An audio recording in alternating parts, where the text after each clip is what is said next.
अस्सलाम वालेकुम स्टूडेंट्स, मैं हूं आपका टीचर मोहम्मद सलमान अफजल। आज के लेक्चर में हम शुरू करने जा रहे हैं चैप्टर नंबर 14 इलेक्ट्रोमैग्नेटिज्म। बच्चों, आज का हमारा पहला टॉपिक होगा magnetic field due to a current in a long straight wire. देखिए बच्चों, ये चैप्टर नंबर 15 था 10th क्लास के अंदर। इस चैप्टर को मैं इंशाल्लाह इंतहाई आसान बनाऊंगा। इस चैनल पे आपको ये पूरा चैप्टर मिलेगा फ्यू वीडियोस के अंदर। और don't forget to like this video, share this video. इस कंटेंट को एंड तक देखिएगा। इंशाल्लाह आपकी मिसकंसेप्शन, मिसअंडरस्टैंडिंग जितनी भी हैं क्लियर होने वाली हैं। और बैठे बिठाए at the end of this video आपको इंशाल्लाह से ये लेक्चर होने वाला है तैयार। और ज़रा भी आपको दिक्कत दुश्वारी महसूस नहीं होगी, एक्स्ट्रा एफर्ट नहीं करनी पड़ेगी, बड़े आपको परेशानी के साथ इसको दिमाग में नहीं बिठाना पड़ेगा, ऑटोमेटिकली इंशाल्लाह से दिमाग में बैठ जाएगा।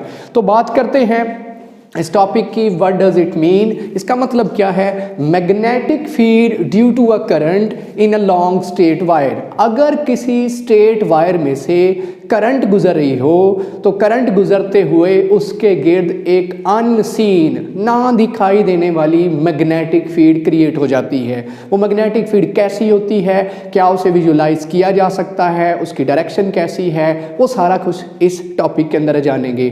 बच्चों, हमें इसके लिए क्या चाहिए, हमें चाहिए एक कॉपर वायर, एक लॉन्ग कॉपर वायर चाहिए। नेकड हो, अगर नेकड हो ज़्यादा बेहतर है। लंबी से एक तार चाहिए कॉपर की। उसके साथ हमें चाहिए कंपस नीडल्स, जो नॉर्थ और साउथ, नॉर्थ से साउथवर्ड होती हैं, जो कि हमें डायरेक्शन बताती हैं। कंपस नीडल्स चाहिए। हमें एक बैटरी चाहिए या सेल मिल जाए, ज़्यादा हाई वोल्टेज या हाई करंट वाला सेल हमें चाहिए, जिससे कि बाकायदा से हमें उसके गिर्द पैदा होने वाली फील्ड विजुलाइज हो सके थ्रू कंपस नीडल्स। इसलिए ज़्यादा वोल्टेज वाला 3 वोल्ट या 6 वोल्ट वाला सेल, 3 वोल्ट जोड़ के आप 6 वोल्ट सेल बना लीजिए, ताकि ज़्यादा करंट गुजरे। और ज़्यादा करंट गुजरने से हमें वाकई में पता चल सके इसके गिर्द मैग्नेटिक फील्ड है कि नहीं है। और ये सपोर्टिंग वायर्स चाहिए जो बैटरी को इस वायर के साथ जोड़ सके। तो ये है बच्चों कॉपर वायर, जिसके 2 एंड हमने किससे जोड़ दिए, बैटरी के साथ। एक एंड बैटरी के नेगेटिव टर्मिनल से और दूसरा एंड बैटरी के पॉजिटिव टर्मिनल से। इसमें करंट गुजरना शुरू हो गई अपवर्ड। अब मैंने मार्केट से ली कंपस नीडल्स। कंपस नीडल्स में north, south, east, west directions होती हैं, जो कि अर्थ की मैग्नेटिक फील्ड को देखते हुए उसके अंदर भी मैग्नेटिक फील्ड होती है। नॉर्थ से साउथवर्ड डायरेक्ट होती है हमेशा। उसके अंदर नीडल नॉर्थ से साउथवर्ड हमेशा डायरेक्ट होती है। ये इस तरह की उसके अंदर नीडल होती है।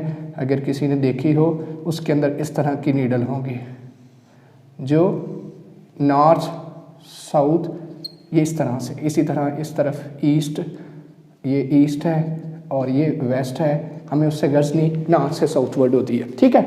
अच्छा, जैसे ही बच्चों इस लॉन्ग कंडक्टिंग वायर के अंदर से, इस वायर के अंदर से, स्ट्रेट वायर में से करंट गुजारेंगे हम, तो क्या होगा।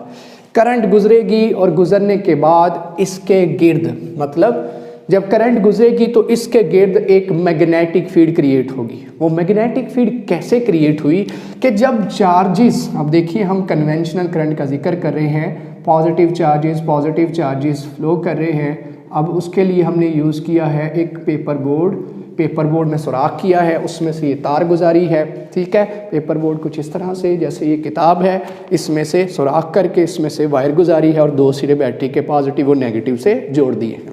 ये पेपर बोर्ड इसलिए लिया है ताकि यहाँ पे आसानी से हम क्या यूज़ कर सके, कंपस नीडल्स रख सकें और देख सकें कि इस वायर के गिर्द मैग्नेटिक फील्ड कैसी है। हवा के अंदर तो नहीं देख सकेंगे, तो यहाँ विजुलाइज करना और ड्रॉ करना आसान है, इसलिए पेपर बोर्ड लिया है और उसमें से सुराख करके ये वायर गुजारी हुई है।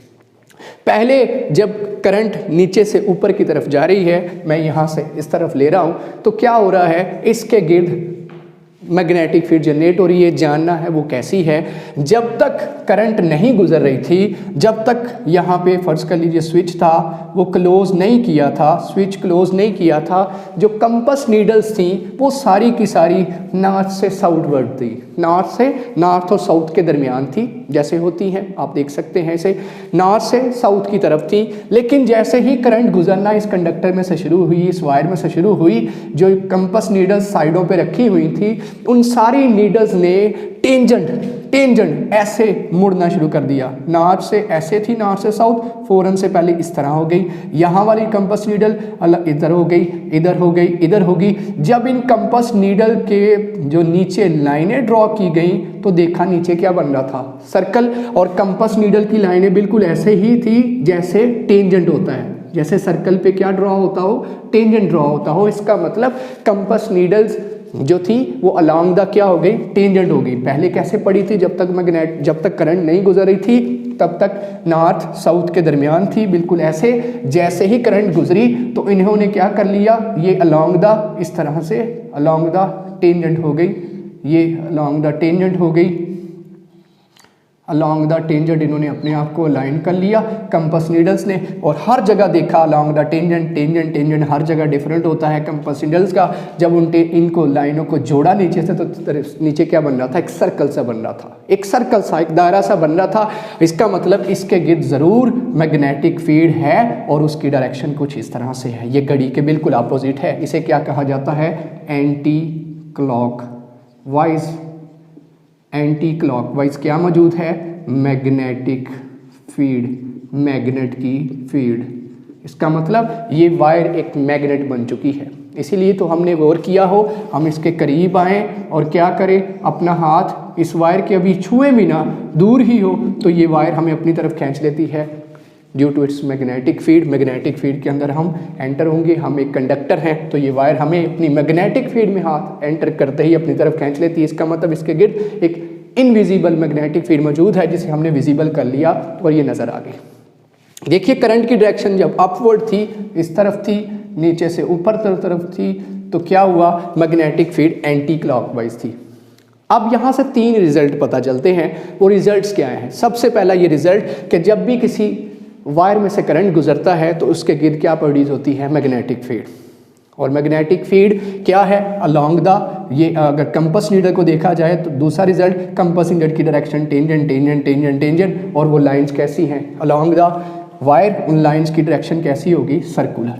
जो मैग्नेटिक फील्ड लाइंस बन रही हैं वो सर्कुलर बन रही हैं। और तीसरा रिजल्ट, जैसे ही बच्चों ये क्लोज करके जब करंट गुजारी थी ना, तो जैसे ही बच्चों करंट गुजरना बंद होगी, ये स्विच ओपन कर दोगे, जैसे ही करंट गुजरना बंद होगी, ये मैग्नेटिक फील्ड लाइंस भी ख़त्म हो जाएंगी, मैग्नेटिक फील्ड लाइंस भी खत्म हो जाएगी। Magnetic field lines anti clockwise और क्लॉकवाइज कैसे कब होंगी, उसके लिए राइट हैंड रूल है, वो रूल भी पढ़ेंगे हम। लेकिन अभी हम बात कर रहे हैं करंट जब तक रहेगी मैग्नेटिक फील्ड लाइंस रहेंगी। जब करंट नीचे से ऊपर की तरफ जा रही है तो मैग्नेटिक फील्ड लाइंस कैसी हैं, एंटी क्लॉकवाइज हैं। आपके सामने ही है एंटी क्लॉकवाइज। 3 रिजल्ट पता चले, एक कि जब भी किसी कंडक्टिंग वायर में से, स्ट्रेट वायर में से करंट गुजरेगी तो उसके गिर्द क्या पैदा होगी, मैग्नेटिक फील्ड। दूसरा रिजल्ट, वो कैसी होंगी, सर्कुलर लाइंस होंगी। तीसरा रिजल्ट, वो मैग्नेटिक फील्ड लाइंस कब तक लास्ट करेगी, कब तक रहेंगी, जब तक उसमें कंडक्टर में से क्या गुजरती रहेगी, करंट गुजरती रहेगी।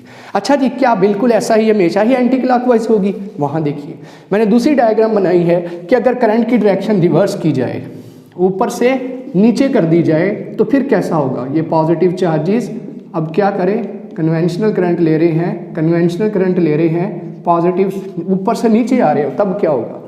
तब ये देखा गया कि इसके गिर्द अगेन मैग्नेटिक फील्ड पैदा हुई।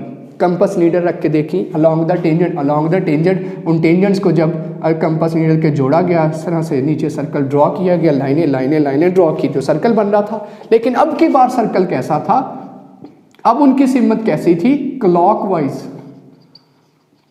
डायरेक्शन थी। इसका मतलब जो मैग्नेटिक फील्ड लाइंस पैदा हुई वो कैसी पैदा हुई, क्लॉकवाइज मैग्नेटिक फील्ड लाइंस। ये आप जान सकते हैं इसके सामने स्ट्रेट वायर में एंटी क्लॉकवाइज जब करंट की डायरेक्शन नीचे से ऊपर की तरफ, और क्लॉकवाइज जब मैग्नेटिक फील्ड लाइंस क्लॉकवाइज कब होंगी, जब करंट की डायरेक्शन ऊपर से नीचे की तरफ, स्ट्रेट वायर के अंदर ऊपर से नीचे की तरफ। और कब पैसे पता चला, हाथ हम लेके अपना कंडक्टिंग करंट अगर ज़्यादा होगी तो हम ये अपने हाथ से महसूस भी कर सकते हैं इस तार के करीब करीब मैग्नेटिक फील्ड मौजूद है। और कंपास नीडल ने तो वाजे कर दिया कि इसके गिर्द सर्कल की शक्ल में क्या मौजूद हैं, मैग्नेटिक फील्ड लाइन्स मौजूद हैं। छोटे छोटे लोहे के पीसीस फेंक के तब भी हम देख सकते हैं कि सर्कल शेप में वो लोहे के पीसीस सर्कुलर शेप बना लेंगे, वायर के गिर्द, इससे पता चलेगा कि इस कंडक्टिंग वायर के गिर्द कोई ना कोई मैग्नेटिक फील्ड है, मकनातीसियत है जो कैसी है, सर्कुलर है। अगर करंट ऊपर से नीचे जा रही है तो उसकी डायरेक्शन क्या है, क्लॉकवाइज, और नीचे से ऊपर जा रही है तो एंटी क्लॉकवाइज है। इसके लिए बाकायदा से रूल बन गया है और वो रूल है राइट हैंड रूल, जो कहता है ग्रैब्स कीजिए इस वायर को अपने राइट हैंड के अंदर।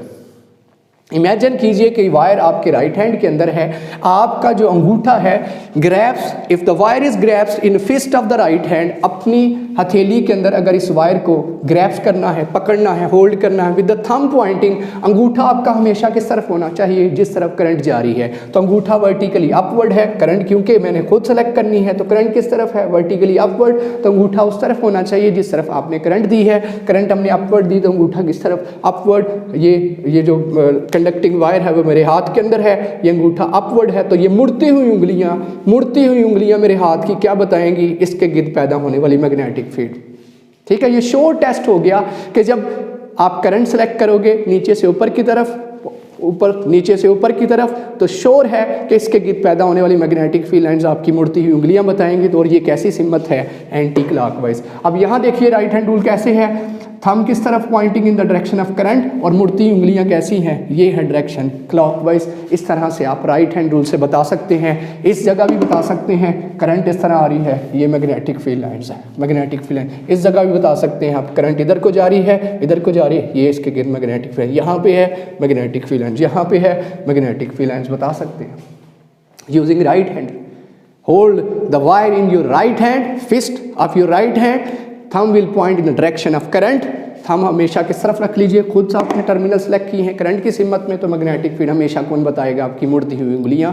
ये है जी आपके पास राइट हैंड रूल जो बताएगा कि जो मैग्नेटिक फील्ड लाइन जनरेट होंगी, एक वो वायर जिसमें हमने खुद करंट दी थी उसके गिर्द क्या पैदा होगी, मैग्नेटिक फील्ड पैदा होगी। अगर करंट ज़्यादा गुजारेंगे तो ज़्यादा स्ट्रॉन्ग मैग्नेटिक फील्ड पैदा होगी, दूर तक फैली होगी। आपने देखा होगा तारे जो गुजर रही होती हैं गली मोहल्लों के अंदर, अक्सर सुनने में आता है, कई दफ़ा वाक़यात भी होते हैं, तार के करीब से गुजरे, तार ने अपनी तरफ खींच लिया। वजह कि आप उसकी विसिनिटी ऑफ मैग्नेटिक फील्ड में दाखिल हो गए हैं, उसकी मैग्नेटिक फील्ड के अंदर दाखिल हुए। मैग्नेटिक फील्ड के अंदर जैसे ही दाखिल हुए, आप एक कंडक्टर थे, नतीजा उसने अपनी तरफ खींच लिया।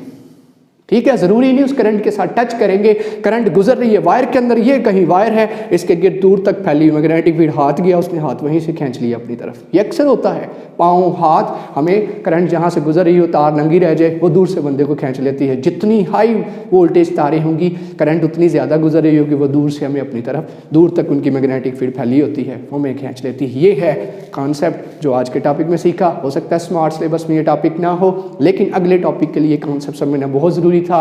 उम्मीद करता हूँ आपको ये लेक्चर पसंद आया होगा। ये बोर्ड के अंदर शॉर्ट क्वेश्चन आता है, MCQ आता है, राइट हैंड रूल ही इस टॉपिक में से आएगा। इसी के साथ मैं आपसे इजाज़त चाहूँगा। इंशाल्लाह नेक्स्ट हाजिर होंगे अगले टॉपिक के साथ, जिसमें हम एक कंडक्टर के ऊपर फोर्स मालूम करेंगे जिसे हमें मैग्नेटिक फील्ड के अंदर रखा होगा। और इस वीडियो को लाइक कीजिए, शेयर कीजिए, चैनल को ज़रूर सब्सक्राइब कीजिए। अल्लाह हाफिज़।